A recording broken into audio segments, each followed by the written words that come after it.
Agenda है हमारा VPC, but जो हमने कल पढ़ा था उसको टॉपिक्स को मैं आपको बता दूं कि अगर आपको वीपीसी की अंडरस्टैंडिंग चाहिए तो आपको थोड़ा सा कॉन्सेप्ट किसका पता होना चाहिए। कंप्यूटर नेटवर्क, लैन, वैन, आईपी एड्रेसिंग का आपको कॉन्सेप्ट पता होने चाहिए। And basic requirement IP addressing की है, जहाँ पर आप क्लासेस, तो आईपी में क्लासेस मैंने आपको बताया था कितनी क्लास होती हैं। ए, सी, डी एंड ए। 5 क्लासेस में आईपी डिवाइडेड रहती है, एबीसी, जिसको एबीसी यूज करते हैं, और एबीसी हम लोग यूज करते हैं और कंप्यूटर मशीन यूज करते हैं। एंड जो डीई है, ये रिसर्च ऑर्गेनाइजेशंस जैसे हैं उन पे यूज की जाती है आईपी। तो ये बेसिक कॉन्सेप्ट है आईपी एड्रेसिंग के, ये आपको पता होना चाहिए। कल की क्लास में मैंने काफ़ी डिटेल में बताया था, न्यूमेरिकल्स इसके बताए थे, थोड़े से आईपी की रेंज बताई थी। तो बेसिक आइडिया आपको होना चाहिए आईपी एड्रेसिंग का। नेटवर्क आईपी क्या होता है, यूनिक कास्ट आईपी क्या है, ब्रॉडकास्ट आईपी क्या है, और कंप्यूटर मशीन कौन सा आईपी सपोर्ट नहीं करता है, डी एंड डी। ये प्री रिक्वेस्टिट्स हैं इस सॉफ्टवेयर को इस टॉपिक को पढ़ने के लिए वीपीसी। तो this is the agenda of the today's class. What is the VPC, understanding of VPC, VPC, create VPC, creating VPC and subnet. So this is the agenda of the today's class. So I have taken the content from the Amazon official website. What is the VPC? Full form of the VPC is Virtual Private Cloud. It defines and launches AWS resources in a logical isolated virtual network. Theory concept पढ़िएगा और इसके बाद इसके हम लोग practicals में आएंगे कि कैसे इसका प्रैक्टिकल परफॉर्म कर सकते हैं। तो uses of the VPC, advantages of the VPC क्या होते हैं, और जैसे कि यहाँ पर हमने यहाँ लिखा है कि secure and monitor connections, screen traffic and restrict instance access inside your virtual network. सभी पॉइंट्स को मैं एग्जाम्पल के थ्रू डिटेल में डिस्कस करने वाला हूँ। Spend less time setting up, managing and validating your virtual network and concentrate on building the application that run with in it. Next one is a customize your virtual networking environment by choosing your own IP address range, creating subnets and configuring route tables. तो I think जो computer science या computer network field से belong करते होंगे तो आपको ये terms समझ में आ रहे होंगे कि आईपी एड्रेसिंग रेंज क्या है, creating subnets and configuring route tables. Route tables आपने पढ़े हैं, रूट टेबल रूटिंग के लिए यूज करते हैं। आईपी एड्रेस रेंज मैंने आपको बताया है, class A B C D and D की रेंज क्या होती है, जिसमें हम क्लास ए बी सी ये 3 क्लास के आईपी एड्रेसिंग यूज कर सकते हैं। क्रिएटिंग सबनेट्स, सबनेट्स भी आपको जाना पहचाना टॉपिक है आपका। तो ऐसे कॉन्सेप्ट्स हैं यहाँ पर जो हम लोग यहाँ पर सीखेंगे, कस्टमाइज करेंगे वर्चुअल नेटवर्किंग को। कि कंप्यूटर जब हम EC2 इंस्टेंस क्रिएट करते हैं या तो AWS सर्विसेज या क्लाउड सर्विसेज हम अडॉप्ट करते हैं, तो ऑलरेडी हम वर्चुअल मशीन्स पे वर्क करते हैं। तो वर्चुअल मशीन्स के अलावा वर्चुअल नेटवर्किंग भी होती है जो VPC से अचीव की जा सकती है।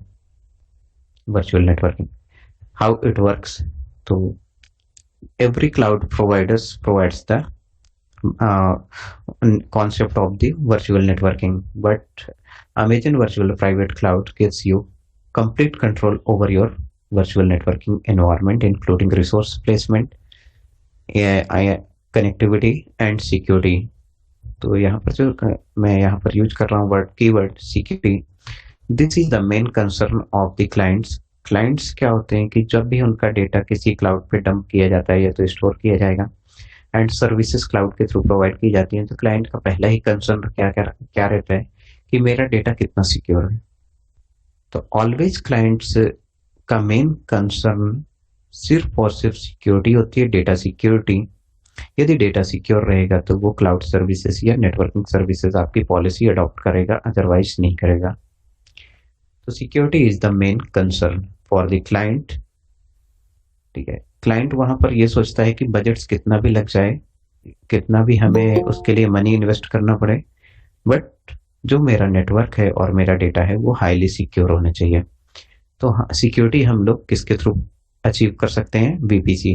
तो वीपीसी में डिफरेंट लेवल्स की सिक्योरिटी है। इसका आर्किटेक्चर बनाना मैं आपको सिखाऊंगा, जिससे आप रियल में फील कर पाएंगे कि how we can secure the network, how we can secure the machines की आउटसाइड कितनी भी नेट हैकिंग होती है, किसी भी टाइप की हैकिंग है या अटैक्स हैं, डीडीओएस या जैसा भी अटैक्स होते हैं, तो इन सभी अटैक से हम मशीन को कैसे सिक्योर कर सकते हैं जिससे कि मेरा डेटा ऑलवेज सिक्योर रहे और 24/7 क्लाइंट्स को अवेलेबल रहे। कि आज की डेट में अगर जिन्होंने क्लाउड सर्विसेज अडॉप्ट कर ली है कंपनियों ने, तो उनकी साइट्स कभी भी डाउन नहीं होती है। अगर आप एक सिनारियो देखिएगा कि for taking example of their state bank, तो स्टेट बैंक मंथली ये क्या करते थे, अपनी मशीन्स को अपडेट करते थे और नाइट में, क्योंकि इस अपडेशन का काम सबसे ज्यादा तब होता है जब ट्रैफिक सबसे कम हो। अगर इसको नॉर्मल लाइफ या पर्सनल लाइफ से समझें तो कैसे, कि अगर कोई भी रोड वर्क का कंस्ट्रक्शन हो रहा है तो उस रोड वर्क का कंस्ट्रक्शन कंपनी मोस्टली ऐसे टाइम प्रेफर करती हैं जब उस रोड पे ट्रैफिक सबसे कम हो। तो इसी तरह कंप्यूटर के जो नेटवर्क्स होते हैं, अपडेशन होते हैं सर्वर में, तो उस टाइम ये चेक किया जाता है कि सबसे कम ट्रैफिक किस टाइम पे है और उस टाइम पे अपडेशन होते हैं। तो कंपनीज जब अपडेशन कर रही होती थी तो उस टाइम पे उन्होंने क्या कर देते थे कि जो वेब सर्वर होते वहां पर एक index.html पेज पे कि this service is under maintenance और this website is under maintenance, और बैक एंड पे सर्वर को डाउन करके उसमें मेंटेनेंस किया जाते थे या उसकी इंटरनेट कनेक्टिविटी बंद करके। बट आज के टाइम पे अगर आप देखेंगे तो कोई भी सर्विस कभी भी बंद नहीं होती, ऑलवेज 24/7 ऑन रहती है। रेलवे भी है, जैसे ये रेलवे के अलावा state bank, ICI bank, HDFC bank, all services 24/7 on रहती हैं। कभी कोई भी सर्विस क्लोज नहीं होती। किसी भी वेबसाइट में आपको ये मैसेज अब नहीं दिखेगा कि this website is under maintenance और this server is under maintenance. Server down होने का कॉन्सेप्ट यहाँ से खत्म हो गया जिन्होंने क्लाउड सर्विसेज अडॉप्ट की। तो अगर क्लाउड सर्विस अडॉप्ट किए तो चैलेंजेस आने लगे सिक्योरिटी के। तो सिक्योरिटी कैसे अचीव करते हैं, ये भी क्लाउड में काफी अच्छे लेवल पे सिक्योरिटी अचीव की जा सकती है। तो through VPC we can do this. The first step is to create your VPC, then you can add resource to it. What is the meaning of resource? It means you can create the instance inside the VPC such as Amazon, ये देखिए Amazon Elastic Compute Cloud EC2 instance जिसको बोलते हैं Amazon Relational Database RDS।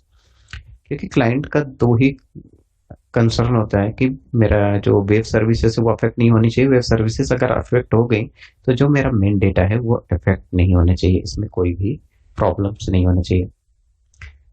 Then you can define how your VPC communicate with each others across accounts, availability zone और regions. Okay, तो यहाँ पर हम इनको सीखने वाले हैं इन पूरे कमिंग लेक्चर्स में। तो ये कंटेंट मैंने यहाँ से, कंटेंट का जो सोर्स है AWS, Amazon.com और VPC, इनके डॉक से मैंने कंटेंट लिया हुआ है। तो this is the concept and graphical representation of the VPC. First region, suppose region 1 is from the Mumbai and region 2 is from the Sydney. तो ये दो रीजन है हमारे पास। तो दो रीजन में हमने कहा कि डिफरेंट अवेलेबिलिटी जोन होते हैं, एजेड जोन जिनको बोलते हैं। मुंबई रीजन पे 3 जोन्स हैं, ऐसे सिडनी में भी डिफरेंट जोन्स होंगे। तो मुंबई में हमने एजेड जो है हमारा, उसमें हमने 2 मशीन इंस्टेंसेस लॉन्च की है, और जो सेकंड है हमारा जोन, उसमें हमने 2 मशीन लॉन्च की है। तो इस टाइप में हम कई सारे सेटअप्स क्रिएट कर सकते हैं अवेलेबिलिटी जोन में, और इनमें आपस में कम्युनिकेशन कर सकते हैं। तो इसको मैं डिटेल में अपनी लैंग्वेज पे आपको समझाता हूँ जिससे कि आपको एक रियलिटी समझ में आए कि हाउ इट वर्क्स।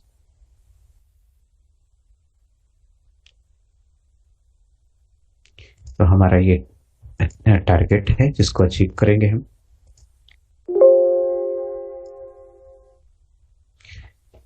तो इसकी अंडरस्टैंडिंग बहुत ज़रूरी है, क्योंकि आपको इंटरव्यू अगर डिफेंड करना है तो इसकी अंडरस्टैंडिंग ही आपको होनी चाहिए, तभी आप ऐसा कर पाएंगे।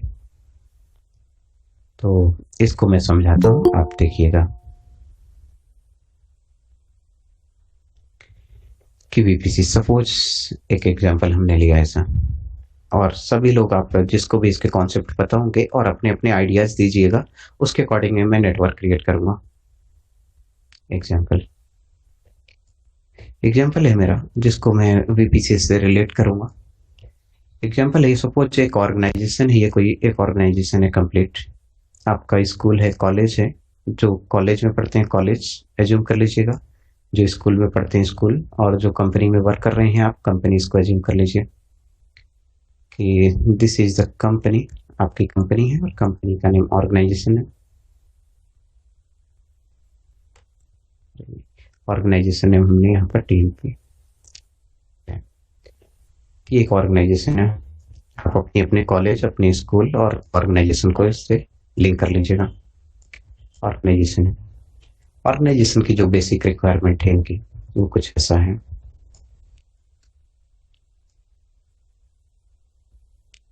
इनकी ऑर्गेनाइजेशन की नीड है, और ऑर्गेनाइजेशन ऑनर ने ऐसा कहा कि I want to establish a lab.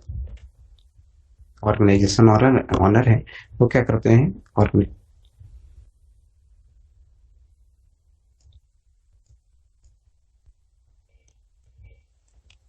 Organisation honours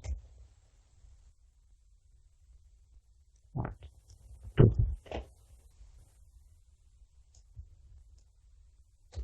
set up labs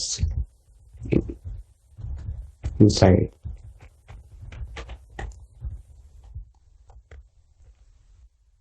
organisation. Setup labs का मीनिंग है कि computer lab inside an organisation. तो इनकी डिमांड है बेसिकली किसी भी ऑर्गेनाइजेशन में ऐसा लैब सेटअप करना है जो इन्होंने ऑर्गेनाइजेशन अभी ओपन किया। तो मैंने यहाँ पर लैब्स लिख दिया। किसी भी ऑर्गेनाइजेशन में एक से ज़्यादा लैब होती है, इसलिए मैंने यहाँ पर लैब्स लिखा है। एक से ज़्यादा लैब हो सकती है, मिनिमम हो सकती है और मैक्सिमम हो सकती है। तो इसको लैब से आप कंपेयर कीजिए, फिर वीपीसी कहेंगे। तो ऑर्गेनाइजेशन के ऑनर ऐसा चाहते हैं कि ऐसा होना चाहिए, organisation owner wants to set up lab. तो पहले फर्स्ट क्वेश्चन यहाँ पर ये होता है कि कितनी लैब। जो वेंडर कंपनी होगी वो क्या बोलेगी, वेंडर कंपनी का यहाँ पर रिस्पॉन्स रहेगा हाउ। फर्स्ट क्वेश्चन जो सिनेरियो आप पढ़ते रहिएगा इसको और रिलेट करते रहिएगा, बस आपको अंडरस्टैंडिंग हो जाएगी कि यहाँ पर जो वेंडर आपसे डील करेगा, वेंडर मतलब सर्विस जो प्रोवाइड कर रहा है, वो फर्स्ट क्वेश्चन ये पूछेगा हाउ मेनी लैब्स। आपको कितनी लैब यहाँ पर सेटअप करनी, यहाँ पर ऐसा पूछा जाएगा। सेकंड क्वेश्चन ये बोलेगा कि how many PCs should be inside the lab. Next question many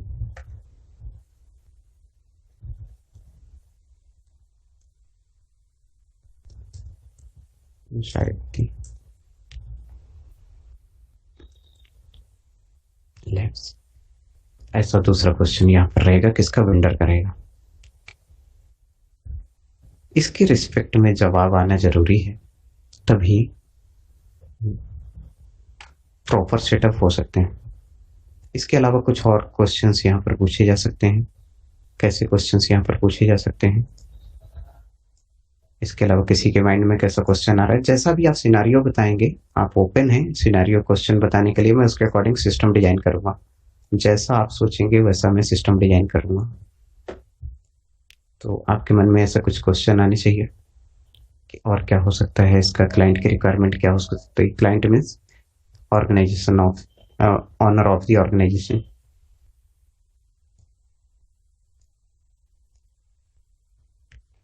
और क्या क्वेश्चन हो सकते हैं इनके अलावा कि आपका जो सबसे ज़्यादा सिक्योर रूम रहेगा वो कौन सा रहेगा, तो ऑर्गेनाइजेशन ऑनर तो यही बोलेंगे कि जो मेरा अकाउंट सेक्शन रहेगा वो हाईली सिक्योर रहेगा, इसको किसी नेटवर्क से मत कनेक्ट करो।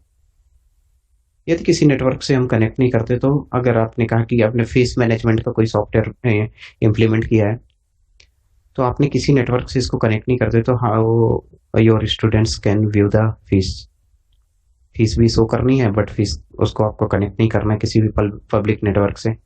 क्या ऐसा पॉसिबल है? क्या ऐसा सोल्यूशन है? यस, ऐसा सोल्यूशन है। तो मतलब मेरा डेटा सिक्योर करने की बात, जो इस ऑर्गेनाइजेशन ऑनर का कहने का मतलब है कि how to secure the account section. Okay, तो जो आपका मेन डेटा है सिक्योर डेटा, डेटा सिक्योरिटी की बातें जो ऑर्गेनाइजेशन आप ऑनर है वो करेंगे आपसे। डेटा सिक्योरिटी कि आप जो सेटअप करने वाले हैं तो उसमें सिक्योरिटी क्या रहेगी, कितनी रहेगी, ये आपको ये बताना है। यदि आप ये सब चीज़ें बताते हैं तो आपको सर्विस कॉन्ट्रैक्ट मिल सकते हैं। तो ऑर्गेनाइजेशन ऑनर यहाँ पर इसके रिस्पेक्ट में यहाँ पर रिस्पॉन्स करते हैं कि मुझे यहाँ पर टू लैब सेट करनी है, और टू लैब जब मैं सेट करूँगा तो हर लैब में मुझे डिफरेंट कॉन्फ़िगरेशन या सेम कॉन्फ़िगरेशन हो सकता है। तो फर्स्ट अगर मैंने यहाँ पर अचीव किया कि आप मिनिमम या मैक्सिमम रेंज किसी भी लैब में मैक्सिमम कंप्यूटर आप कितने रखने हैं, तो उन्होंने कहा कि 2 या 200, इन्होंने ऐसा बोल दिया, 250 फॉर एग्जांपल 250 मैंने ले लिया कि एक लैब की कैपेसिटी 250 होगी, और डिफरेंट हो सकती है, हर लैब की कैपेसिटी अलग हो सकती है, 100 हो सकती है, 50 हो सकती है, 10 हो सकती है। सपोज आपका अकाउंट डिपार्टमेंट है, उसमें ओनली 10 पीसी ही रखने हैं, और 10 पीसी का वहां पर नेटवर्क आपको क्रिएट करना है, क्योंकि हाईली सिक्योर हमें उनको बनाना है, तो ऐसा पॉसिबल है। Yes, it is all possible. Yes, it is possible. तो यहाँ पर ये क्वेश्चन होता है कि हाउ इट इज पॉसिबल। तो अब यहाँ पर जो सर्विस प्रोवाइडर कंपनी होती है, वेंडर कंपनी होती है, यहाँ पर ये सॉल्यूशन प्रोवाइड करती है कि yes, I have the solution of the all your questions and we can do this. कैसे कर सकते हैं? तो यदि कंप्यूटर नेटवर्क बैकग्राउंड से आप कोई फील्ड से बिलोंग करते हो तो इसको कर सकते हैं हम लोग। अगर हम रूटर मैनेजमेंट पॉलिसी जानते हैं तो रूटर के थ्रू एंड फायरवॉल अचीव करके कर सकते हैं। तो काफ़ी कॉस्टली, वहाँ पर कॉस्ट काफ़ी रोल प्ले करती है, क्योंकि कॉस्ट वहाँ पर काफ़ी इंक्रीज होती है। अगर आपने क्लाउड सर्विसेज ली हैं तो इससे भी ऐसा ही कर सकते हैं, आपको एडिशनल कोई भी डिवाइस परचेस नहीं करनी है और आप अलग से सेटअप कर सकते हैं। तो मेरा यहाँ पर कंसर्न है कि यहाँ पर 2 लैब्स क्रिएट करना है। एक लैब ये क्रिएट होगी और यहाँ पर सेकंड लैब आप क्रिएट कर देंगे, ये inside the organisation. Inside organisation आप यहाँ पर लैब इस्टेब्लिश कर रहे हैं। फिर सेकंड क्वेश्चन था यहाँ पर कि आपको कितने कंप्यूटर यहाँ पर इंस्टॉल करने हैं। तो जो आपकी लैब नंबर 1 है, लैब 1, और यहाँ पर आपने लैब 2, 2 लैब यहाँ पर सिस्टम। जैसे मैंने 2 लैब क्रिएट किया यहाँ पर 3, 4, 5, 6, 7, 8, जितनी भी लैब आप सेटअप करना चाहें उतनी लैब आप यहाँ पर सेट कर सकते हैं। अब यदि आपने यहाँ पर लैब सेट करना चाहा तो यहाँ पर आप कंप्यूटर भी यहाँ पर सेट करेंगे। मीन्स कंप्यूटर, कितने कंप्यूटर आपको यहाँ पर सेट करने हैं, ये भी क्वेश्चन है। तो हमने कहा कि यहाँ पर ऐसे करके आपने टोटल कई सारे कंप्यूटर यहाँ पर सेट कर दिए। फिर यहाँ पर भी सेकंड लैब में भी आपने ऐसे कई सारे कंप्यूटर, जितने भी कंप्यूटर आपने इनिशियली 4 कंप्यूटर का ऑर्डर दिया, 4 कंप्यूटर दोनों लैब के लिए 4 कंप्यूटर आए। इन फ्यूचर आपने ऐसा ऑर्डर दिया कि और भी आपको लैब, तो आप मैक्सिमम कैपेसिटी कितनी जा सकते हैं पर्टिकुलर लैब में? 250 या जो भी 251, जो भी उसके नियरेस्ट होगा। तो is this possible? Yes, it is possible. तो आपको कल हमने कंप्यूटर नेटवर्क में एक कॉन्सेप्ट बताया था, कौन सा? Of bit and on bit. तो अगर आपको किसी को पता हो तो उस पेज को ओपन कर लीजिए, वहां से देख लीजिए कि हम कितने भी सबनेट मास्क सेट करके हम रेंज डिसाइड कर सकते हैं कि कितने कंप्यूटर किसी पर्टिकुलर हम सबनेट में या आईपी के थ्रू असाइन कर सकते हैं। तो आप उस न्यूमेरिकल को यदि सॉल्व कर पहले आपने किया होगा तो आपको ये कॉन्सेप्ट बहुत इजीली समझ में आएगा, और जिन्होंने नहीं सॉल्व किया उनको भी समझ में आएगा। मैं दूसरे तरीके से आपको समझा दूंगा। तो दिस इज माई कंसर्न। यहाँ पर PC1 है, PC1, और यहाँ पर PC2, PC2, PC3, और यहाँ पर PC को इस टाइप में यहाँ पर कंप्यूटर सेटअप किए जाएंगे। सेकंड लैब में भी PC1, PC2, PC3। तो ये हो गया। ये एक नॉर्मल ऑर्गेनाइजेशन में हम कुछ ऐसा समझेंगे कि इस टाइप का सेटअप करते हैं। तो इसके लिए आपको बहुत सारे सिस्टम के रिक्वायरमेंट होगी। क्या क्या रिक्वायरमेंट्स होगी? आपको internet, computer, lab, physically lab होनी चाहिए, कंप्यूटर होने चाहिए, इंफ्रास्ट्रक्चर होना चाहिए, इंटरनेट कनेक्टिविटी होनी चाहिए, इलेक्ट्रिसिटी होना चाहिए, और router, switches, cabling, cat cable, connectors, everything होनी चाहिए। और उसको मैनेज करने के लिए भी आपको रिसोर्सेस यहाँ पर लगेंगे। तो कितना सारा कॉन्सेप्ट, कितनी सारी चीजें हैं जो आपको आपके जो बजट्स को बिगाड़ेंगे। तो इसका सोल्यूशन है कि क्लाउड पे भी आप सेम इंफ्रा क्रिएट कर सकते हैं। और कैसे कर सकते हैं? बहुत इजी है ये क्लाउड पे इंफ्रा क्रिएट करना।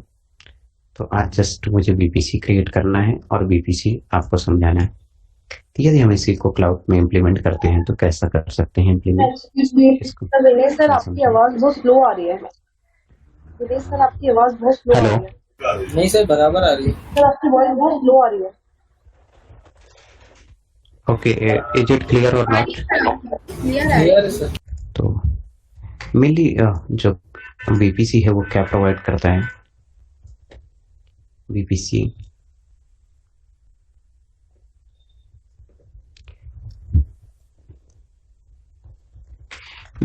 enables private infrastructure like this. VPC enables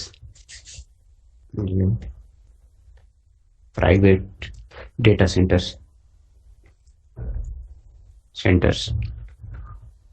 inside the cloud.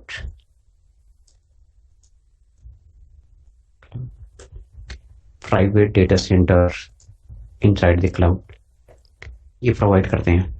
तो डेटा सेंटर्स क्या है फिर? डेटा सेंटर्स जहाँ पर आप डेटा स्टोर करते हैं, दैट इज डेटा सेंटर। तो यहाँ पर अवेलेबिलिटी जोन्स और रीजन्स के रिस्पेक्ट में बातें होती हैं क्लाउड पे। तो इसको कैसे अचीव करेंगे? तो सपोज कि एक मैंने यहाँ पर रीजन क्रिएट कर लिया, और रीजन्स मैंने, जिसको आपको भूल गए होंगे कि रीजन्स क्या होता है, तो मेरे जो प्रीवियस है 1 2 3 लेक्चर्स हैं उनको आप रेफर कीजिए, आपको रीजन समझ में आएगा। तो I am taking the example of the Mumbai region. ये मेरा मुंबई रीजन है कंप्लीट। जो वीपीसी क्रिएट किए जाते हैं वो रीजन वाइज होते हैं वीपीसी, और अगर डिफरेंट रीजन में है तो उसको भी हम कनेक्ट कर सकते हैं। उसके लिए वीपीसी पेयरिंग होती है, जिसको हम लास्ट में समझेंगे। यहाँ पर रीजन है आपका मुंबई। सपोज आपने रीजन मुंबई सेलेक्ट किया हुआ है, और मुंबई रीजन पे हमें मशीन सेट करनी है, एक डेटा सेंटर की अपनी प्राइवेट लैब क्रिएट करनी है। या हमने कहा कि we are from the development background, तो मुझे ऐसा आप सेट कर दो कि कुछ मेरे वेब सर्वर हो और कुछ डेटाबेस सर्वर हो, डिफरेंट क्लस्टर पे होने चाहिए। तो आप यहाँ पर क्रिएट कर सकते हैं। मेरा यहाँ पर टारगेट है, क्वेश्चन है मेरा यहाँ पर कि सपोज क्लाइंट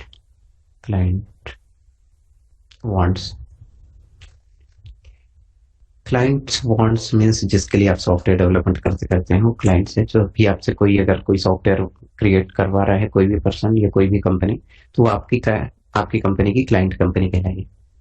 तो सपोज क्लाइंट की फर्स्ट रिक्वायरमेंट है कि wants he wants different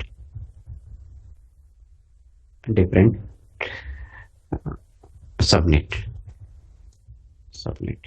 तो कॉन्सेप्ट जितने बोल रहा हूँ इससे अभी टेंशन मत लीजिएगा क्या है सबनेट और उसका पर्पस क्या है सबनेट का, कि he wants web servers and servers, database server. पहला उनका क्वेश्चन ये है। सेकंड क्वेश्चन ये है कि जो वेब सर्वर होंगे, server can accessible on from public network.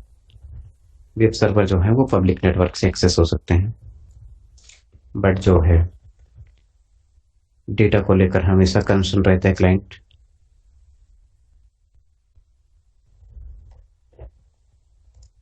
Web server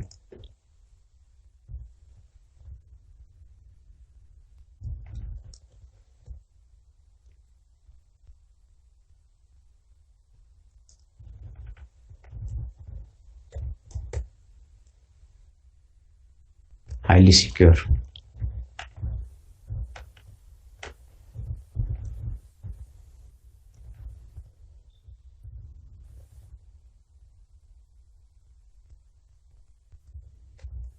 network ऐसे क्लाइंट्स अपनी रिक्वायरमेंट कंपनीज को प्रोवाइड करते हैं कि हमारा कुछ ऐसा है। ऐसे तो मैंने यहाँ पर 2 रिक्वायरमेंट्स यहाँ पर सेंड की है, ऐसे क्लाइंट्स 20, 30, 40 ऐसी रिक्वायरमेंट सेंड करते हैं, बट जो बेसिक रिक्वायरमेंट है वो इसी टाइप में सेट की जाती है। तो क्या इसको अचीव कर सकते हैं? क्लाइंट का कंसर्न है यहाँ पर कि पब्लिक नेटवर्क जैसे कि हम और आप हैं अपनी EC2 मशीन को एक्सेस कर पाते हैं, बट यहाँ पर कहते हैं कि can not access from public network. इसको कहते हैं कि चलो परमिट कर दो और एक्सेस करने के लिए परमिशन दो। He wants web servers and database servers. यहाँ पर इनको 2 टाइप के सर्वर्स यहाँ पर सेटअप करने। तो जब भी रियल लाइफ प्रोजेक्ट्स में वर्क होता है, तो रियल लाइफ प्रोजेक्ट्स में जब वर्क होता है तो सर्वर्स बहुत सारे होते हैं।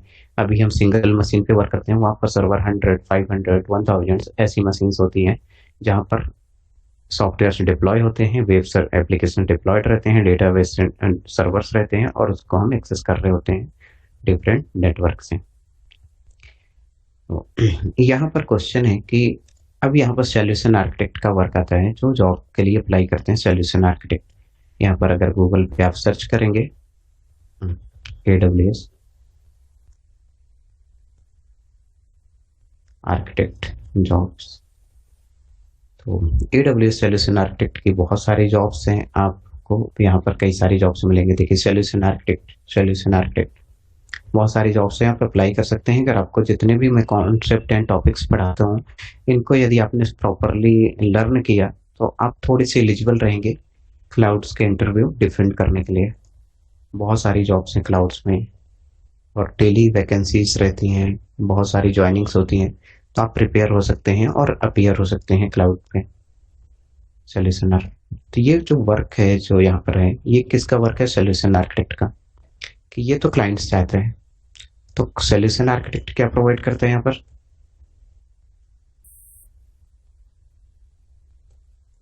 आर्किटेक्ट सॉल्यूशन आर्किटेक्ट यहाँ पर सॉल्यूशन प्रोवाइड करने की कोशिश करेगा और क्लाइंट से वो डिस्कस भी करेगा। तो क्लाइंट का पहला कंसर्न रहता है ऑलवेज सिक्योरिटी।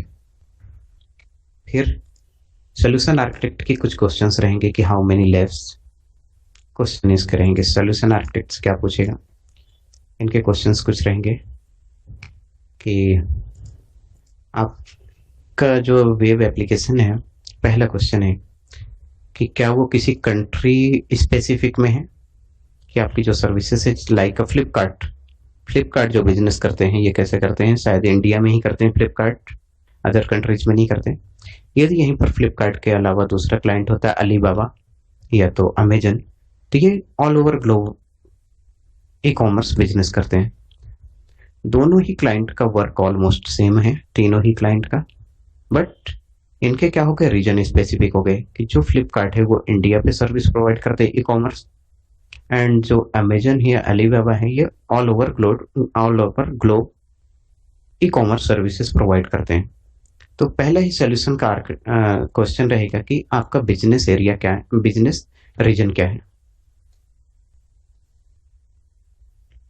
ऐसा पूछना चाहिए। मैं तो अगर मैं इसको सॉल्यूशन इसका प्रोवाइड करूँ तो मैं पहला क्वेश्चन यही बोलूँगा कि बिजनेस एरिया रीजन क्या है। रीजन मीन्स कंट्रीज, जो आपकी मेजर कंपनीज हैं या स्पेसिफिक कंट्रीज है वो आप बताइए, उसके अकॉर्डिंग मैं आपको सॉल्यूशन प्रोवाइड करूँगा। नेक्स्ट कि नंबर ऑफ यूजर्स। तो क्लाइंट्स यहाँ पर घबरा जाएंगे कि नंबर ऑफ यूजर कैसे हो मैं मेजर कर सकता हूँ। तो वो एक टेंटेटिव बता सकता है कि इतने यूजर्स पर लोड रहता है, पर डे का लोड रहता है, क्योंकि उनके पास डेली का डेटा एंट्री होती है सिस्टम्स में, कितनी रिक्वेस्ट सिस्टम्स में रिसीव हुई हैं और कितनी रिक्वेस्ट डिलीवर हुई हैं, सॉल्व हुई हैं, कितना परचेसिंग हुआ और कितना हमारे पास स्टॉक अवेलेबल है। ये सभी अपडेट्स होता रहता है डेटाबेस पे।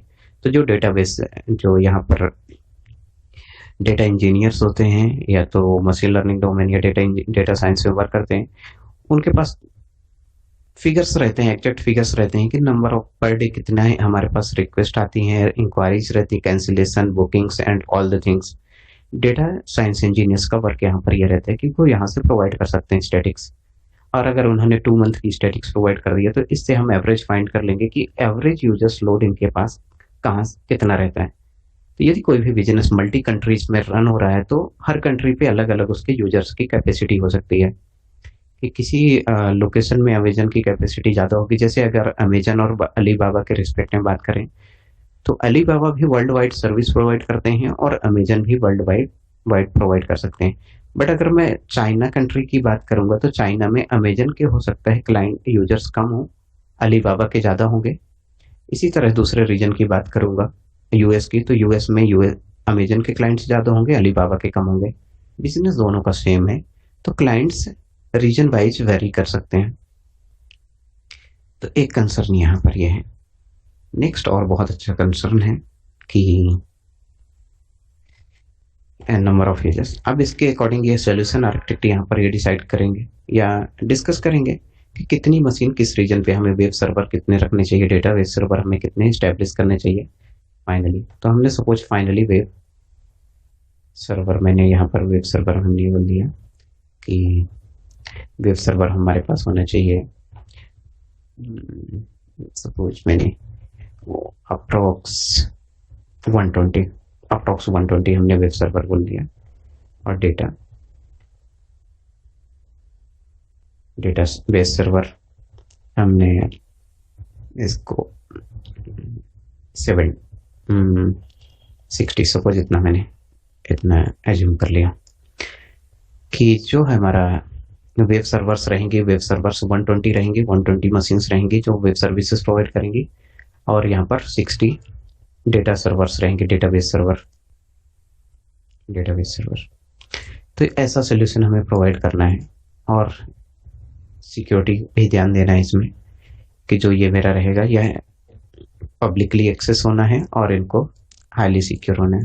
तो ऐसा कुछ सोल्यूशन हमें प्रोवाइड करना है। तो ये किसका वर्क होता है? सोल्यूशन आर्किटेक्ट का। ये जो जॉब्स आते हैं सोल्यूशन आर्किटेक्ट की, ये इतना ही जॉब नहीं रहता, बहुत कुछ रहता है यहाँ पर। सोल्यूशन आर्किटेक्ट को बहुत, अगर यहाँ पर 15 ईयर अप्रोक्स एक्सपीरियंस है तो बहुत हाईली पेड रहते हैं। इनकी सैलरी भी काफ़ी रहती है, अप्रोक्स 50 लाख और 20 लाख भी होती है। तो काफ़ी ज़्यादा डिमांड है और जितनी डिमांड है उतनी ही सर्विसेज और उतना ही काफ़ी अच्छा यहाँ पर हाइक मिलता है। तो जो इनकी बेसिक सैलरी भी काफ़ी अच्छी होती है। अगर 10 to 12 ईयर है तो उसको आप बिलीव करें कि 50 लाख या 60, 70, 80, 90 लाख उनका पैकेज होगा ईयरली मिनिमम। आप 1 करोड़ प्लस भी रहता है पैकेज। तो यहाँ पर देखें तो बहुत सारी जॉब्स हैं यहाँ पर। आप पढ़ते रहिए और आपको हेल्प मिलेगी, जितना भी मैं यहाँ पर आपको समझाता रहूँगा और बताता रहूँगा। ये हमारा वर्क है। तो सपोज मैंने यहाँ पर 2 सर्वर्स यहाँ पर क्रिएट कर लिए हैं, यहाँ inside the region Mumbai region पे मैंने एक सर्वर यहाँ पर क्रिएट किया है और सेकंड सर्वर मेरा यहाँ पर है, डेटाबेस सर्वर है। इसको हमने web server.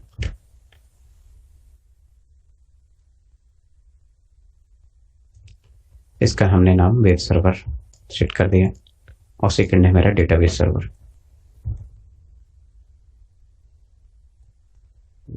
Database server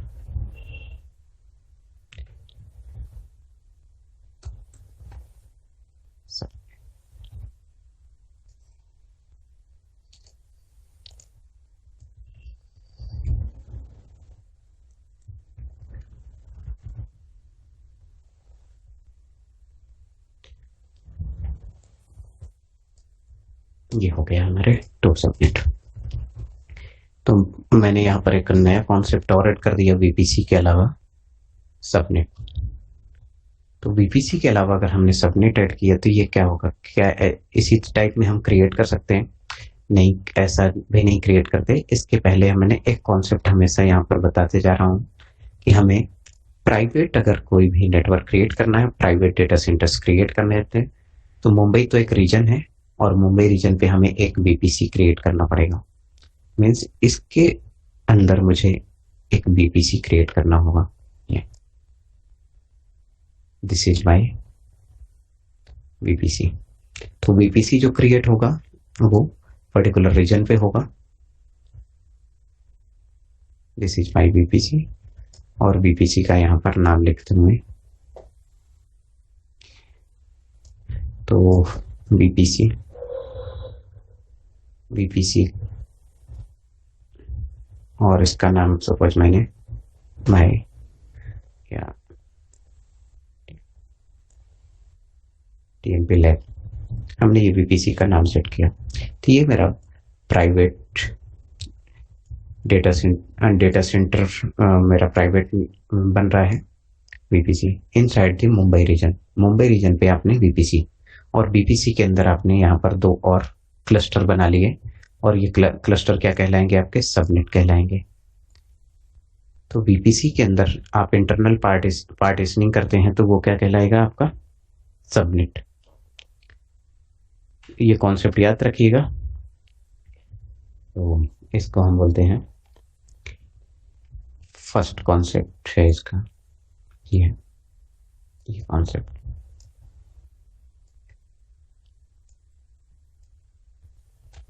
create partition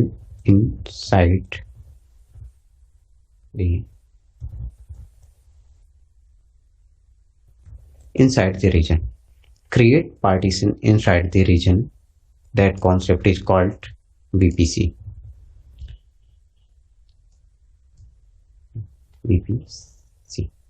Create partition inside the region. That is called VPC. फिर एक और कॉन्सेप्ट यहाँ पर और इंट्रोड्यूस हो गया कि पार्टीशन के अंदर भी हमने पार्टीशन कर दिए हैं। इसको मैं यहाँ पर रखता हूँ। तो यहाँ पर दो और हमने यहाँ पर पार्टीशंस क्रिएट कर लिए हैं और ये पार्टीशंस ऐसे हैं यहाँ पर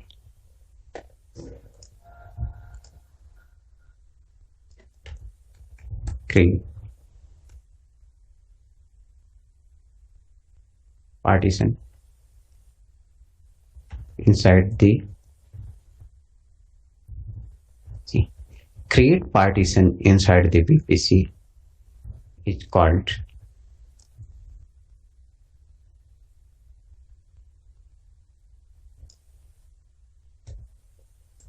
subnet.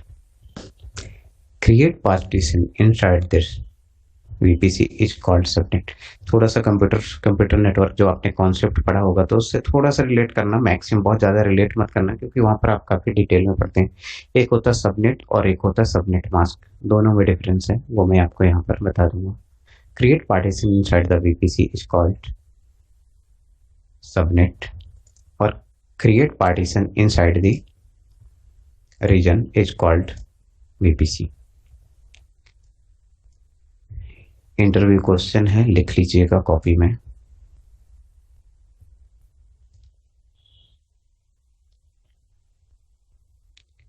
नोट ज़रूर कर लीजिएगा वीपीसी, क्योंकि हमें कुछ ऐसा अचीव करना है यहाँ पर।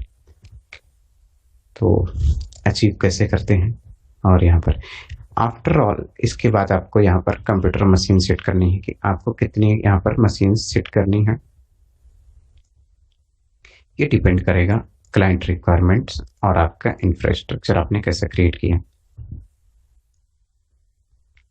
यहाँ पर इस टाइप में डेटा सेंटर्स हमने क्रिएट कर लिए। तो इन सबको अचीव कैसे करना है, कैसे हमें इनको समझना कैसे है, ये हमारा वेब सर्वर रहेगा जहाँ पर HTTP सर्विसेज रहेंगी, और डेटाबेस सबनेट में हमारे पास जो रहेगा सर्विसेज वो डेटाबेस की सर्विसेज रहेंगी यहाँ पर। तो इसको हमें अचीव करना है, कैसे अचीव करेंगे इसको समझाऊंगा मैं आपको वन बाय वन। तो हाउ टू क्रिएट वीपीसी, और इसी फिगर को फिर से मैं मॉडिफाई करूंगा, how we can create the VPC.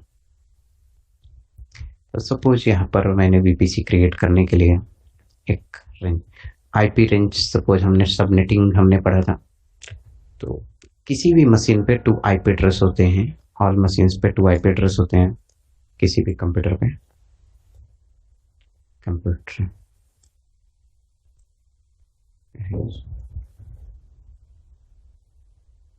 यदि आपका मशीन इंटरनेट से कनेक्टेड है तो आप में 2 आईपी एड्रेस होंगे, गारंटीड है ये 2 आईपी एड्रेस होंगे ही होंगे, कंफर्म है, किसी में 2 होते हैं। फर्स्ट होता है private IP, second one is public IP. 2 IP address होते हैं, प्राइवेट एंड पब्लिक। वेरीफाई आप कर लीजिए, यहाँ पर CMD मैंने ओपन किया,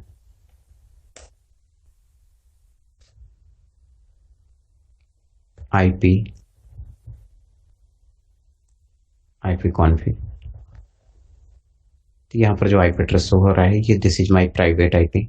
तो पब्लिक आईपी क्या होगा इसका, यहाँ पर एक और कमांड रन करूँ, curl IF, this is my public IP. इसको आप चेक कर लीजिए, वेरीफाई कर लीजिए, what is my public IP.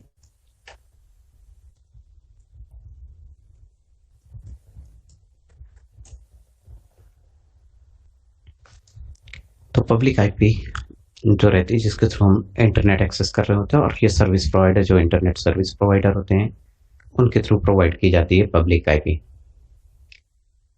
तो ये IPv6 है, IPv4 भी यहाँ पर डिस्प्ले होगी थोड़ी देर में। तो IPv4 ये आईपी मैच कर लीजिए, यहाँ पर जो IP 4936471118 4936471118, this is my public IP. Public IP always service provider provide करता है आपको 2 आईपी। तो यदि हम और आप आपस में अभी कम्युनिकेट कर पा रहे हैं तो पब्लिक आईपी की वजह से कर पा रहे हैं।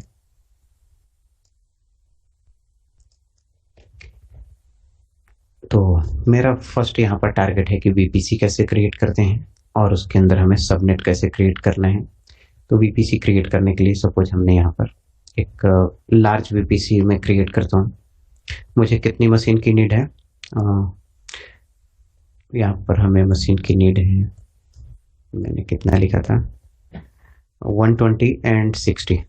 मुझे डेटा सर्वर चाहिए 120, ये डिलीट हो गया बाय मिस्टेक। तो वेब सर्वर की हमें रिक्वायरमेंट है, सर्वर मुझे 120 अप्रॉक्स रिक्वायर्ड है, जो बेस मेरी रिक्वायरमेंट है। एंड वेब सर्वर के अलावा मुझे डेटा सर्वर मुझे 60, मतलब टोटल मिलाकर मुझे अराउंड 180 मशीन्स की रिक्वायरमेंट है। टोटल मुझे 180 मशीन्स की रिक्वायरमेंट है, इससे ज़्यादा भी हो सकती हैं। आप ऐसा नेटवर्क हमेशा जब भी नेटवर्क क्रिएट करते हैं तो ऐसा नेटवर्क क्रिएट करिए कि इन फ्यूचर अगर आपको उसको इन्हांस करना है तो आप उसको इन्हांस भी कर पाएँ, ऐसा आपको नेटवर्क क्रिएट करना चाहिए। फिक्स बिल्कुल क्रिएट नहीं करना चाहिए, आपको एडवांस नेटवर्क क्रिएट करने चाहिए। क्योंकि क्लाइंट की रिक्वायरमेंट जैसे ही बढ़ेगी तो हमें जैसे पूरा नेटवर्क चेंज नहीं करना पड़े, उसी नेटवर्क में हम एडिशनल पीसी ऐड करके वर्क कर सकते हैं। तो अब देखिए कि हम इसको क्रिएट करेंगे, तो फर्स्ट स्टेप है मेरा वीपीसी क्रिएट करना। सेकेंड स्टेप है मुझे वेब सर्वर क्रिएट करना, 2 सबनेट क्रिएट करना।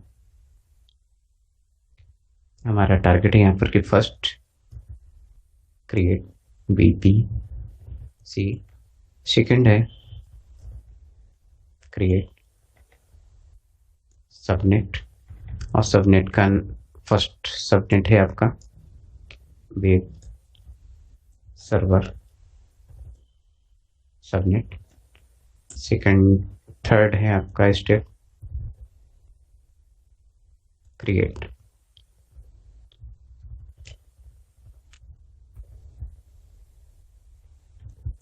सबनेट डेटाबेस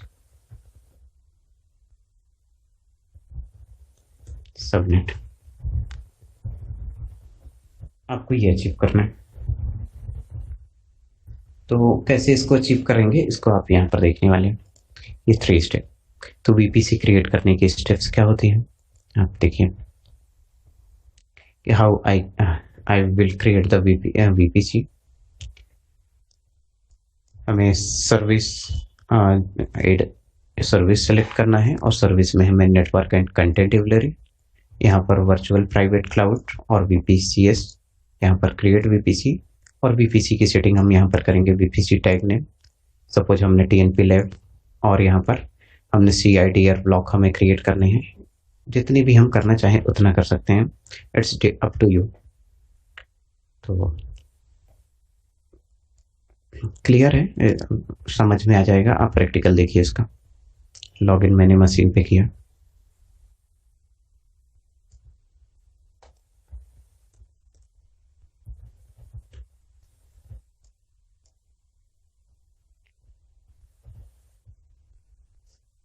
स्टेप्स जरूर नोट करते रहेंगे कैसे क्रिएट करेंगे, तो फर्स्ट टाइम आप करेंगे तो भूल भी सकते हैं।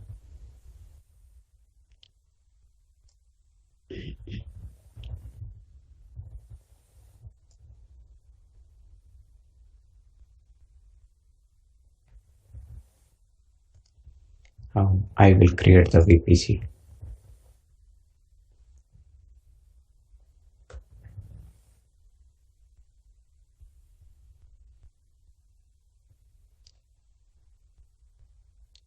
स्टेप्स फॉलो करेंगे, आप नहीं भूलेंगे। सर्विस, और हमें सर्विस में सिलेक्शन किसका करना है, नेटवर्क एंड कंटेंट डिलीवरी। तो हमने यहाँ पर सर्विस सेलेक्ट किया।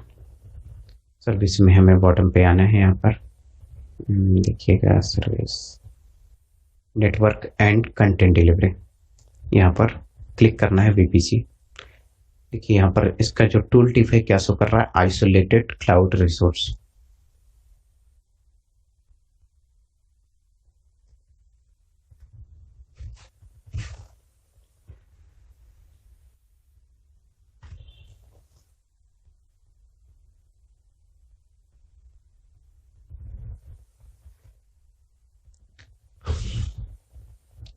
यहाँ पर आप इसका डैशबोर्ड, किसका डैशबोर्ड देखेंगे, virtual VPC virtual private cloud का डैशबोर्ड। अभी आपने इसके पहले जब भी मशीन लॉन्च करते थे तो आप EC2 डैशबोर्ड देखते थे, यहाँ पर वीपीसी का है। वीपीसी कैसे होता है, इसका डिस्क्रिप्शन आपको देखना है तो यहाँ पर आप डिस्क्रिप्शन देख सकते हैं। इसका कुछ थ्योरेटिकल कॉन्सेप्ट अवेलेबल है, कैसे ये वर्क करता है। VPC with single public subnet, single public subnet में है तो क्या सर्विसेज उसमें रहेंगी, internet, S3, DynamoDB, SNS and all the this. यदि आपको with public and private subnet करना है तो इसका डिस्क्रिप्शन है यहाँ पर, प्राइवेट सबनेट और पब्लिक सबनेट, यहाँ पर वीपीसी है। तो दिस इज द डिस्क्रिप्शन, आप इसको ऐसा समझ सकते हैं अगर आपको डिटेल अंडरस्टैंडिंग इनकी चाहिए तो।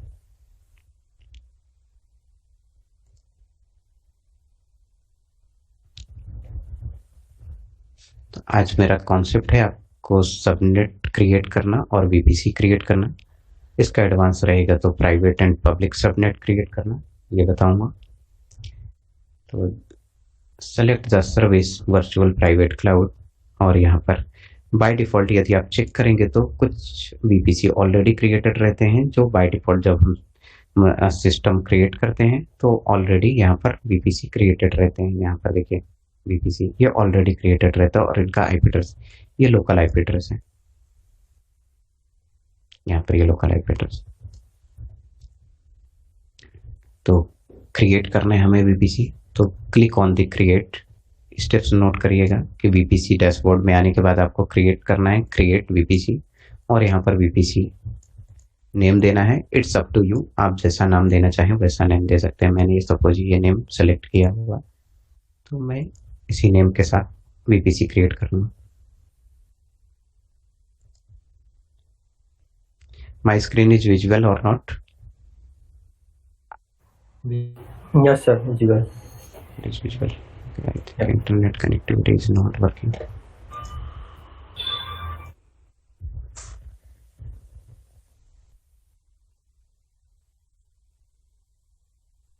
यहाँ पर तो क्लिक करूंगा मैं यहाँ पर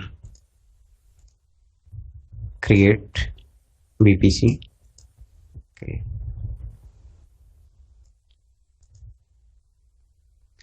मेरा माउस वर्क नहीं कर। यहाँ पर भी जब भी कभी कोई इश्यूज आते हैं तो फंक्शनिंग क्लोज हो जाती है, और यहाँ पर अभी एसीए की जो फंक्शनिंग है ये वर्किंग नॉर्मली हो गई है। तो अगर ये इसका हेल्थ इशू अगर अब नॉर्मल होगा, अनहेल्दी होगा, तो हम लोग क्रिएट नहीं कर सकते वीपीसी और सर्विसेज नहीं यूज कर सकते, but it is working fine. फिर से चेक करते हैं VPC. Okay, button is not working again. How to create the VPC? Just click on the VPC. जो फिगर आपने यहाँ पर ये देखा जो ऑरेंज कलर से है, तो VPC क्रिएट करना है। और VPC यहाँ पर हमें TNP लैब, सपोज मैंने TNP लैब यहाँ पर TNP लैब इस नाम से VPC क्रिएट कर रहा हूँ।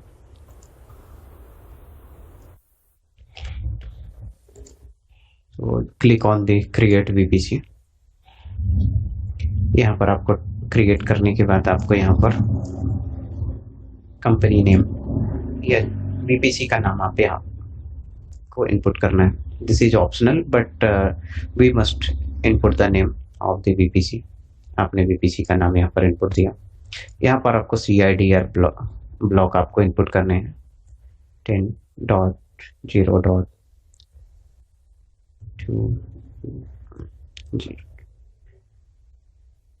0। सपोज अभी मैंने इतना इनपुट कर दिया, ये मेरा रेंज हो गया इस वीपीसी का। इस वीपीसी में हमने इतना, इसका रेंज हमने क्रिएट कर दिया आईपी रेंज। इसका मतलब क्या है कि जो रेंज हमने यहाँ पर यहाँ पर क्रिएट किया है, तो इसका मीनिंग क्या होगा, तो इसको भी आप समझ लीजिए कि किस क्लास की एड्रेसिंग है, कौन सी क्लास को बिलोंग करेगी ये। आईपी क्लास क्या होनी चाहिए इसकी, प्लीज कोई बताएगा आप में से मुझे। 10.0.0.0 तो किस क्लास को बिलोंग करेगा ABC में से? क्लास ए। क्लास ए। ओके करेक्ट, क्लास ए। मतलब इसका प्राइवेट जो हम नेटवर्किंग कर रहे हैं वो क्लास ए। प्राइवेट जो आईपी है वो यूजर प्रोवाइड करता है, और जो पब्लिक आईपी है वो service ISP company, internet service provider provide करते हैं। What is this one is called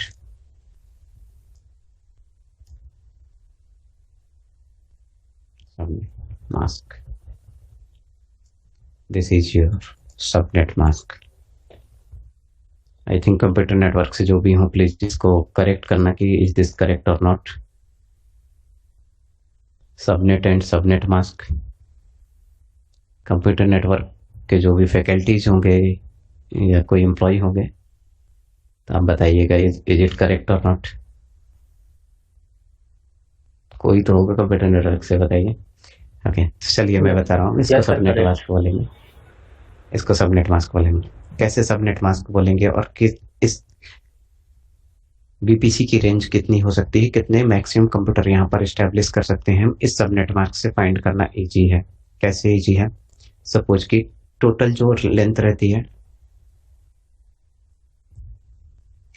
length 32 होती है, मैक्सिमम जिसको हम बोलते हैं टोटल, या मैक्स लेंथ बोल दो मैं, मैक्स आईपी रेंज 32 होती है, 32।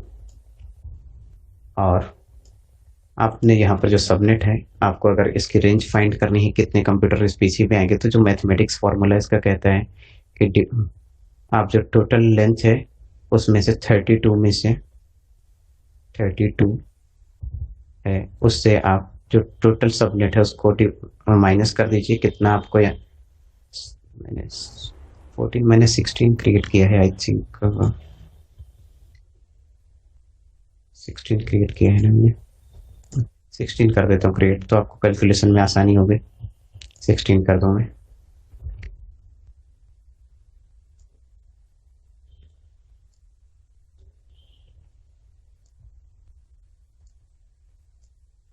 इसको 24 को 16 कर देता हूँ, तो जिससे आप कैलकुलेटर ओपन करके रखिएगा आप सभी, और इसकी रेंज बताएंगे। इसको अपन कैलकुलेट करते हैं।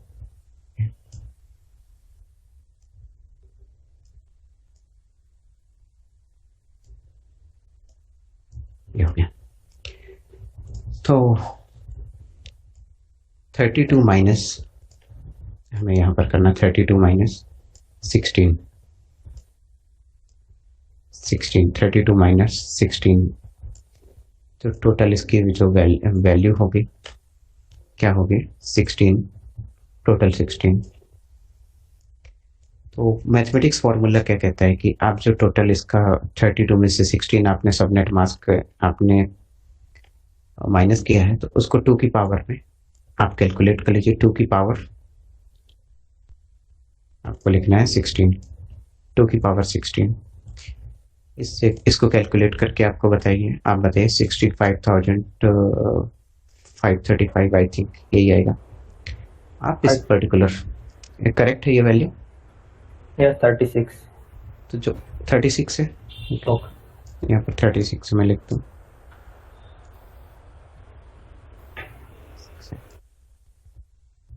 36। तो जो इस वीपीसी की रेंज होगी, आप इस वीपीसी के अंदर कितने कंप्यूटर आप सेट कर सकते हैं, कितने कंप्यूटर मशीन इंस्टॉल कर सकते हैं, मैक्सिमम 65,336। बट इसमें कुछ आईपी रिजर्व रहते हैं, जिसको नेक्स्ट क्लास में मैं बताऊंगा कि इतने हम नहीं यूज कर पाते, तो काफ़ी यूज कर सकते हैं। इतने हम पूरे ऑर्गेनाइजेशन में इतने कंप्यूटर के सेटअप कर सकते हैं, इतने कंप्यूटर्स को। तो ये रेंज है। अब हमें इसके भी पार्टीशन करना है कि जो अब कंप्यूटर्स हम यहाँ पर इस्टेब्लिश करने वाले हैं, इस जो हम यहाँ पर web server and database server create कर रहे हैं, वो किसके अंदर क्रिएट कर रहे हैं, इसमें database server and web server. यहाँ पर वेब सर्वर भी यहाँ पर क्रिएट होगा और मेरा डेटाबेस सर्वर भी यहीं पर क्रिएट होना है, ये मेरा टारगेट है। तो out of 65,536 we have allocated 120 for web server, 120 हमारे वेब सर्वर के लिए रहेंगे, और इसके अलावा जो रहेंगे 60 कंप्यूटर्स डेटा बेस सर्वर्स के लिए रहेंगे यहाँ पर, आउट ऑफ इतने। तो इसमें से ये माइनस हो जाएगा। इस टाइप में हम कितने भी यहाँ पर क्लस्टर क्रिएट कर सकते हैं। अब इसके लिए हमें क्रिएट सबनेट करना पड़ता है। यदि मैं यहाँ पर वीपीसी क्रिएट कर दूंगा टीएनपी लैब, तो यहाँ वीपीसी क्रिएट हो जाएगा। स्टेप्स इस वीडियो को देखने के बाद स्टेप्स फॉलो कीजिएगा। ये वीपीसी क्रिएट हो गया, मेरा प्राइवेट नेटवर्क क्रिएट हो रहा है वीपीसी। और इसके बाद वीपीसी क्रिएट जैसे ही होगा, तो आपको नेक्स्ट स्टेप करना है क्रिएट सबनेट। आपको 2 सबनेट यहाँ पर क्रिएट करना है। फर्स्ट सबनेट का नाम हमने यहाँ पर लिखा हुआ वेब सर्वर सबनेट और database subnet, database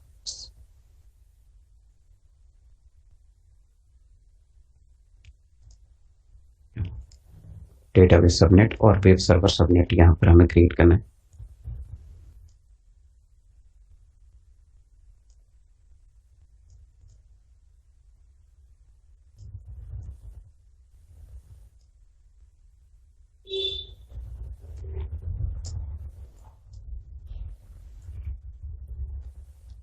database subnet 2 subnets हमें क्रिएट करने हैं इनसाइड दैट वीपीसी। तो चलिए देखते हैं।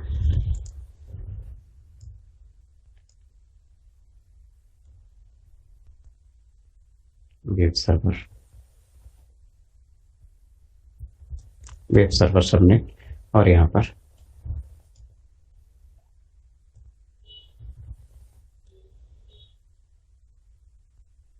Database subnet. आप नाम, जो भी नाम आप लिखना चाहें वो नाम लिख सकते हैं। मैं यहाँ पर इस नाम से क्रिएट करूंगा। ये हो गया।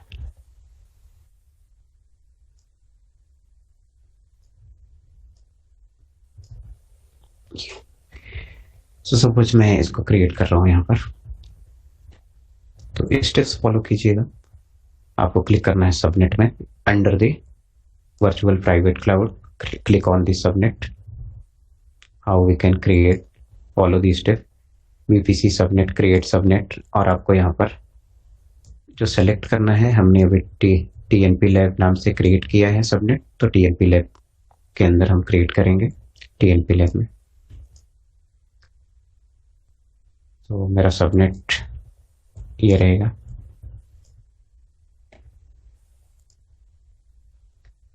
और सबनेट ये है, तो हमने यहाँ पर subnet, click on the create. ये ऑलरेडी क्रिएटेड रहते हैं, डिफॉल्ट हैं ये सबनेट, आप इनसे मत टेंशन लीजिएगा यहाँ पर। तो आप में से कोई कैलकुलेट करके मुझे ये बताएंगे थोड़ा सा कि हमने यहाँ पर 120 अप्रॉक्स मुझे मशीन क्रिएट करनी, किसमें, सबनेट वेब सर्वर पे, और यहाँ पर 60। तो मुझे 32 में से क्या माइनस करेगा, 32 में से हम 26 माइनस करते हैं, तो कितनी बिट बचेगी हमारे पास, 4 to 6, 2 की पावर 6 इक्वल टू 32, 2 की पावर 7, 2 की पावर 7।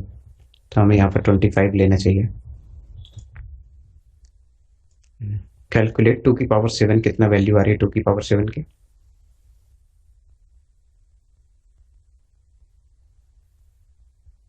$128।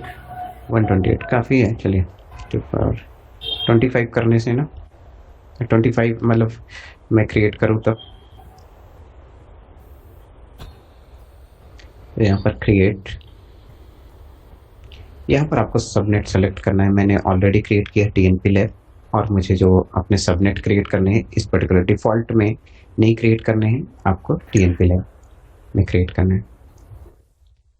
सबनेट का नाम हमने सबनेट नाम वेब सर्वर सबनेट। यहाँ पर हमें एजेड अवेलेबिलिटी जोन सेलेक्ट करना है। यहाँ पर 3 जोन है मुंबई में, 1A 1B 1C। 1A में मैंने क्रिएट कर लिया।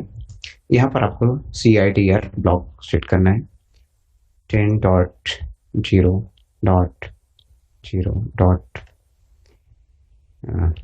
यदि मैं इसको ऐसा लिखता हूँ 0 और यहाँ पर लिखता हूँ सपोज 16, तो क्या एक्सेप्ट करेगा, चलिए चेक कर लीजिए। ओके, इसका मतलब क्या है कि आपने कंप्लीट सबनेट को, जो है कंप्लीट वीपीसी उसमें सबनेट में डिवाइड कर दिया। अगर 14 करूँगा तो एक्सेप्ट करेगा, चलिए चेक कर लीजिए। ये 14 जो रहेगा वो यहाँ पर एक्सेप्ट नहीं करेगा। अगर मैं इसको आगे क्रिएट करूँगा तो ऐसा नहीं होना चाहिए, लॉजिकली ये मैथमेटिकल फॉर्मूला मेरा गलत है। तो अभी मैं इसको 1 और 0 सेपरेट कर, नेटवर्क सेपरेट करने के लिए मैं इसको क्रिएट कर रहा हूँ। और यहाँ पर कितना 25 सपोज मैंने इनपुट कर दिया। 25 करने से क्या चेंजेस आने हैं मशीन पे, 25। तो एक मेरा सबनेट यहाँ पर क्रिएट हो जाएगा, यहाँ पर वेब सबनेट। इसमें कितने आईपी हो सकते हैं maximum, check, you can check here. Available IP कितने हो सकते हैं, 123। हमें अचीव कितना करना था, 120। तो उसके नियर अबाउट, मैंने कहा कि एग्जैक्ट फिक्स नहीं, बट उसके नियर अबाउट आप कर सकते हैं 120। तो आप 123 कंप्यूटर किस जोन पे रख सकते हैं, आप यहाँ पर अगर कंप्यूटर सेटअप करेंगे यहाँ पर तो 123 टोटल कंप्यूटर आप यहाँ पर फिक्स कर सकते हैं। तो इसका रेंज आपने बताया कि 123 यहाँ पर डिस्प्ले कर रहा है। देखिए 123 आपने इसकी वैल्यू कितनी बताई 2 की पावर, मैंने जब सबनेट क्रिएट किया था, सबनेट मैंने यहाँ पर क्रिएट किया और इसका मैंने वैल्यू 25 यहाँ पर सेट किया है। यहाँ पर 25 का कॉपी कर लिया मैंने यहाँ। प्लीज अंडरस्टैंड, ये वाला कॉन्सेप्ट आप बहुत अच्छे से समझ जाइएगा तो आपको काफ़ी ज़्यादा अंडरस्टैंडिंग हो जाएगी। यहाँ पर इस रीजन पे आपने ये आईपी सेट कर दिया। किसकी पार्टीशनिंग आप कर रहे हैं, वीपीसी की। तो 25 जो सबनेट मास्क है आप इसको किससे माइनस करेंगे, 32 माइनस 25, इसकी वैल्यू आएगी 7। तो यहाँ पर 2 की पावर 7, इसका आउटपुट क्या आएगा, 2 की पावर 7 128। तो 128 होना चाहिए। तो आपको जो आउटपुट यहाँ पर दिखा रहा है कि 128 कंप्यूटर होनी चाहिए, बट यहाँ पर आउट जो है 123 आपको शो कर रहा है कि 123 आईपी। तो नॉर्मल कंप्यूटर नेटवर्किंग में 2 आईपी रिजर्व होते हैं, first IP network IP and आखिरी का आईपी होता है शायद ब्रॉडकास्ट आईपी। यहाँ पर जो कुछ पर्सनल यूज में AWS में यूज होते हैं तो उसमें 5 आईपी रिजर्व रहते हैं। तो आप ऐसे सर्च कर सकते हैं, reserve address in VPC AWS। यहाँ पर आपको ये बता देगा कि कितने आईपी एड्रेस रिजर्व रहते हैं जो बाय डिफॉल्ट अदर, क्योंकि नॉर्मल नेटवर्किंग में डिफरेंट आईपीज रिजर्व होते हैं, फर्स्ट एंड लास्ट। यहाँ पर 5 आईपी रिजर्व होते हैं। तो इनके डॉक्यूमेंटेशन में ये गिवन है कितने आईपी रिजर्व रहते हैं। सबनेट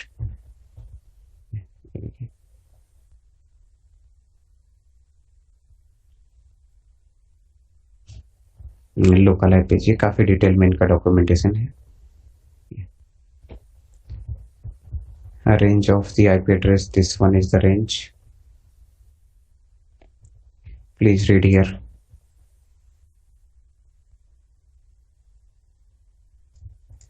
कितने आईपी रिजर्व है, first, second, third, fourth.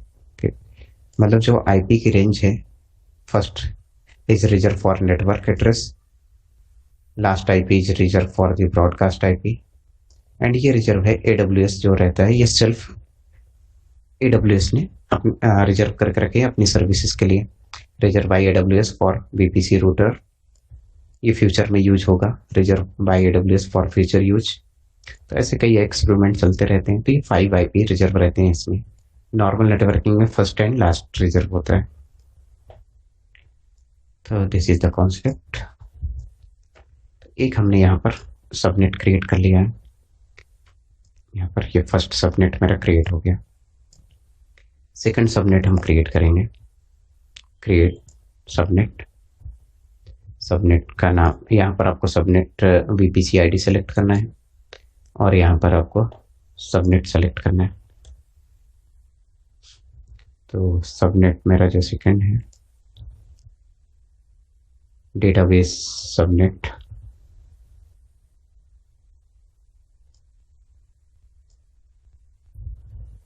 Database subnet आपको यहाँ पर जोन सेलेक्ट करना है, फर्स्ट सेकंड, आप जो भी जोन सेलेक्ट करना चाहेंगे उसको आप सेलेक्ट कर सकते हैं। यहाँ पर आपको CIDR अगेन सेट करना है। तो 10.02.0 मुझे कितने IP यहाँ पर कितनी मशीन सेट करनी है डेटाबेस सेंटर पे, 60 मीन्स 32 माइनस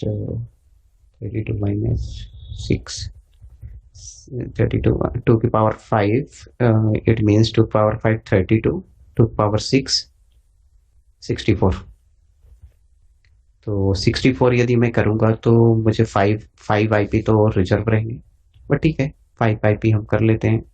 अप्रोक्स मुझे यहाँ पर 59 कंप्यूटर्स यहाँ पर अवेलेबल मिल सकते हैं, या तो मुझे 2 पावर 7 में जाना पड़ेगा। तो मैंने यहाँ पर 59 कंप्यूटर सपोज यहाँ पर मुझे आईपी असाइन हो जाएंगे। अगर मैं यहाँ पर करूँगा डिवाइडेड 26, यदि मैं इतना करता हूँ तो 32 माइनस 26 2 की पावर 6,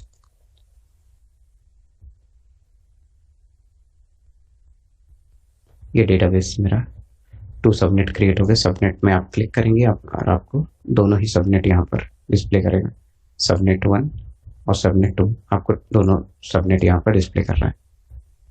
तो डेटाबेस, तो आप इनकी रेंज देख लीजिए, यहाँ पर आपको 59 कंप्यूटर्स और यहाँ पर 123 कंप्यूटर्स यहाँ पर सेट कर सकते हैं। ये आपके कैलकुलेशंस पता होने चाहिए, आईपी एड्रेसिंग कॉन्सेप्ट थोड़ा सा क्लियर होना चाहिए कि हमें इनका कैलकुलेशंस इजली जिससे कि हम कर पाएँ। तो हम यहाँ पर 60 की जगह 59 कंप्यूटर, क्योंकि 5 IPs are reserve for the internal purpose. तो हम इन दोनों को अभी हमारे पास यहाँ पर इसमें से वो माइनस हो जाएंगे, कितना 123 माइनस 59, तो जो भी यहाँ पर IPs रहेंगे तो उतने रिमेनिंग बचेंगे। तो यहाँ पर 2 हमारे पास लैब सेटअप हो गई हैं, 10.0 2.0 फॉरवर्ड स्लैश 26। तो यहाँ पर हमने सबनेट मास्क की वैल्यू 26 यहाँ पर रखी। तो मेरे 2 partitions inside the VPC create हो गए। फर्स्ट, अगर मैं रीजन वाइज इसको कंसिडर करूँ तो region wise first partition for VPC, inside the VPC we have 2 partition, one is web server and another one is database server। यहाँ पर इतने से मेरा काम हो गया। अब नेक्स्ट स्टेप है कि आपने अगर VPC क्रिएट कर लिया है तो VPC क्रिएट करने के बाद अब प्रोसेस क्या होती है?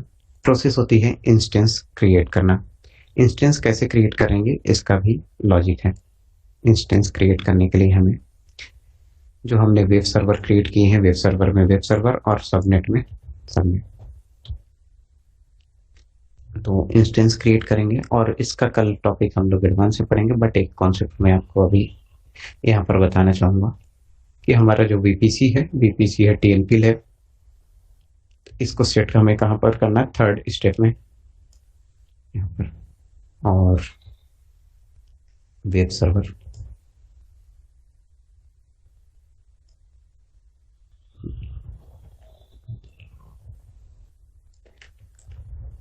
तो यहाँ पर हमें इनको सेट करना है।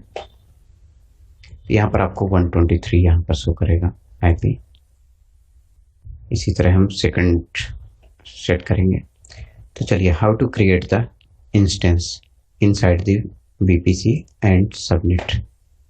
Instance means you are going to create machine, EC2 machine, ये EC2 इंस्टेंस आप क्रिएट कर रहे हैं किसमें? Inside the private network. तो click on this service, go to select EC2 service,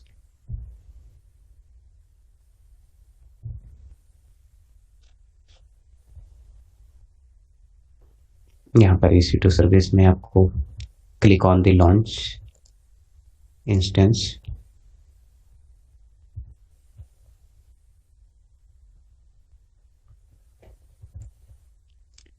select machine,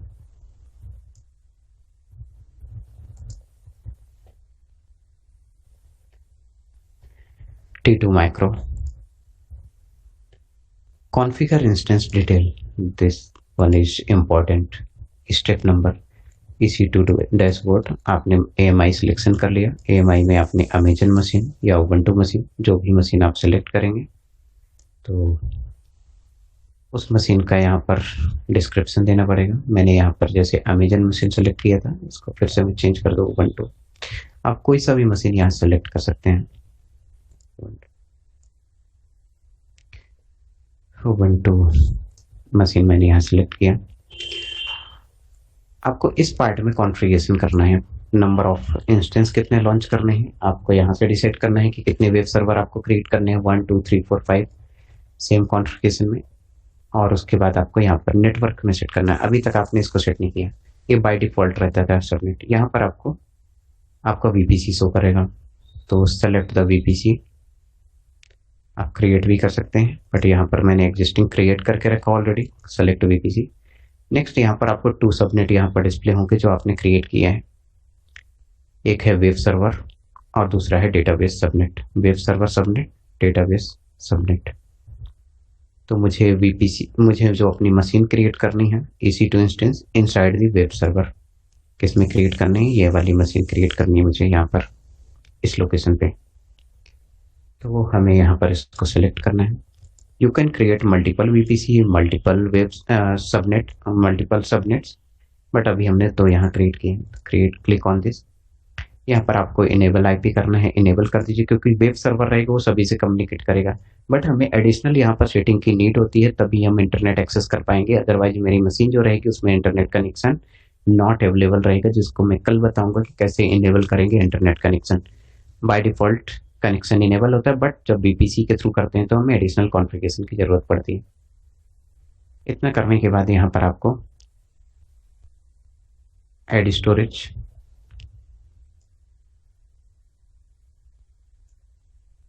security group आप एग्जिस्टिंग क्रिएट करना है या न्यू क्रिएट करना है, आप उसका यूज कर सकते हैं। मैंने यहाँ पर एक ग्रुप क्रिएट कर लिया है, SG2।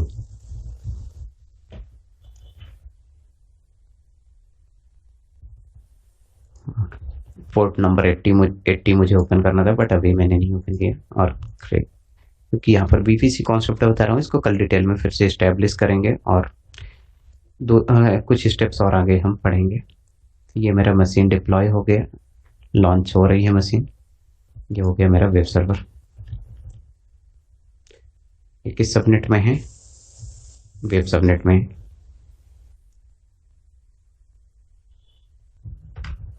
वेब सर्वर जो मेरा क्रिएट हुआ है ये ना, वेब सबनेट के अंदर क्रिएट हुआ है, इनसाइड वेब सबनेट। कैसे चेक करेंगे इसका आईपी जो हमें असाइन होना चाहिए, वो कहाँ से होना चाहिए असाइन, इस रेंज का आईपी होना चाहिए, कोई ना कोई आईपी होगा। और इस रेंज का ऐसा नहीं कि हमें यहाँ पर ये मिलेगा, या स्टार्टिंग हमारे पास आईपी ये रहेंगे, बट यहाँ पर ये चेंज हो सकती है वैल्यूज, ये वैल्यू। तो चेक कर लीजिए, ये DHCP से एलोकेटेड होगी, ये देखिए आईपी। आप अपनी मशीन में अगर चेक कर रहे होंगे और आपने लॉगिन करके रखा होगा तो आपको 172 सीरीज शो कर रहा होगा, बट अभी मेरा प्राइवेट नेटवर्क क्रिएट किया है और जो मैं आईपी सेट करूंगा उसी पर्टिकुलर रेंज का आईपी यहाँ पर सेलेक्ट होगा। एक मशीन क्रिएट हो गई। अगर मैं सेकंड मशीन एक और क्रिएट करता हूँ और इनसाइड दिस, इसके अंदर, तो जो मेरा आईपी की रेंज स्टार्ट होगी वो कहाँ से होगी, 2 से स्टार्ट होगी। यहाँ पर क्या है, इसके रैंडम हमें आईपी अलोकेटेड हो रहे हैं, यहाँ पर हमें डिफरेंट आईपी अलोकेटेड होंगे। तो एक और इंस्टेंस लॉन्च करते हैं। इस बार मैंने डेटाबेस सर्वर पे मुझे एक और इंस्टेंस लॉन्च करना है, ये वाला इंस्टेंस। तो डेटाबेस सर्वर में हमें इंस्टेंस लॉन्च करना है, तो मैं क्लिक करूंगा चूज AMI और यहाँ पर Amazon Linux.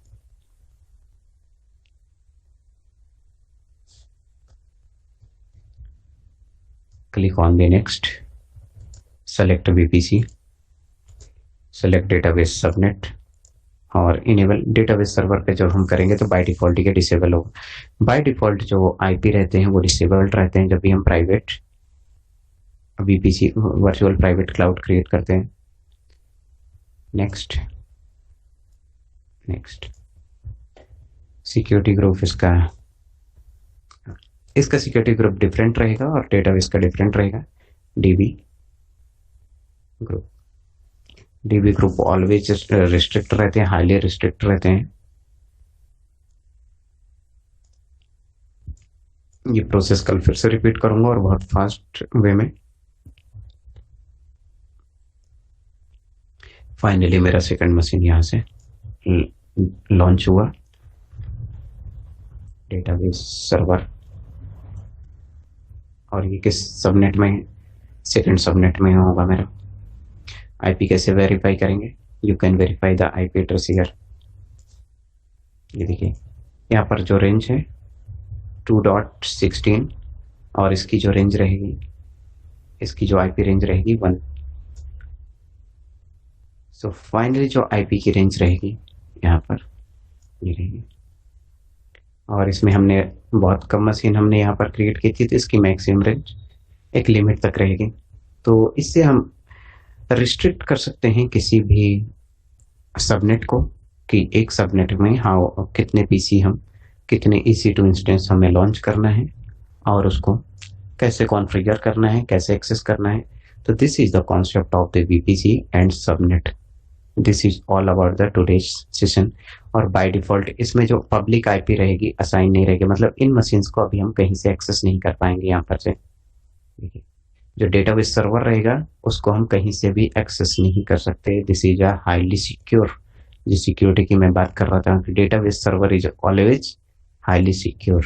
You can not access from outside the world. Outside world से एक्सेस नहीं कर सकते तो हैक होने की संभावनाएं और पॉसिबिलिटी नहीं बनती। और जो वेब सर्वर रहेगा इसमें आईपी अगर एलोकेटेड भी है फिर भी हम इसको एक्सेस नहीं कर पाएंगे। अभी यहाँ पर देखिए किसमें, वेब सर्वर में, क्योंकि वेब सर्वर मेरा जो वेबसाइट्स है उसको हम एक्सेस करते हैं आउटसाइड से, और यहाँ पर जो मेरा डेटाबेस सर्वर है इसमें public IP not available. This is the difference between web server and database server, because database server is highly secure. उसको हमें कॉन्फ़िगर, अभी भी इसको मैं एक्सेस करूंगा तो ये एक्सेस नहीं होने चाहिए। मैं पुटी यूज करता हूँ और आई थिंक एक्सेस नहीं होने चाहिए, क्योंकि इसके लिए हमें इंटरनेट गेटवे की जरूरत पड़ेगी। अब अगर मैं पुटी से एक्सेस करूंगा तो जो यहाँ पर आईपी एक्सेस नहीं होनी चाहिए, आई थिंक अगर हुई तो अच्छी बात है, बट होनी नहीं चाहिए। यहाँ पर कि पब्लिक आईपी होने के बावजूद भी इट विल नॉट एक्सेसिबल।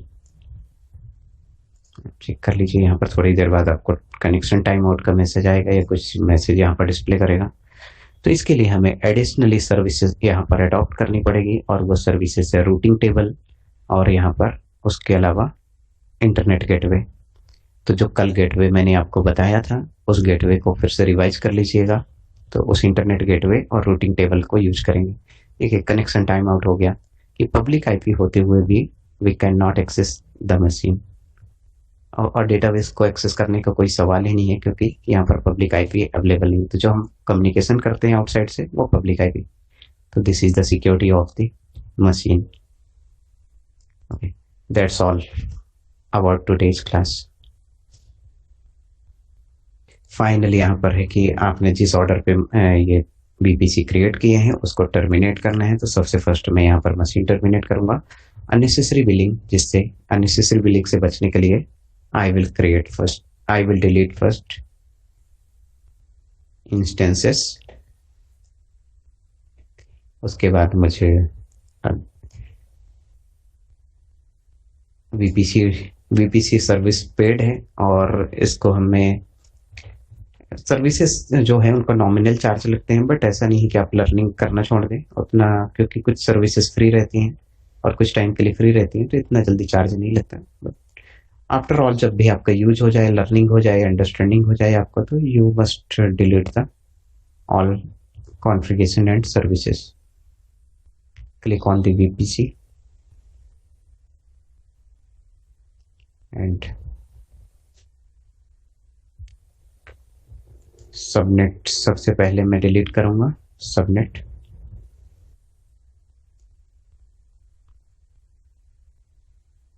तो जो डिफॉल्ट सबनेट रहेंगे उनको छोड़कर आप अदर सबनेट्स डिलीट करेंगे।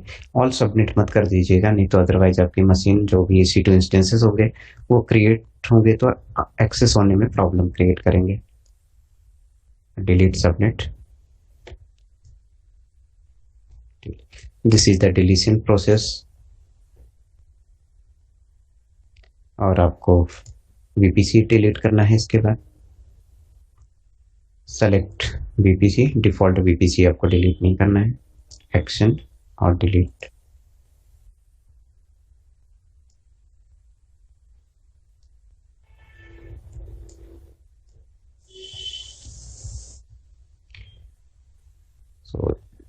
all services and instances are deleted now. This is all about the today's agenda.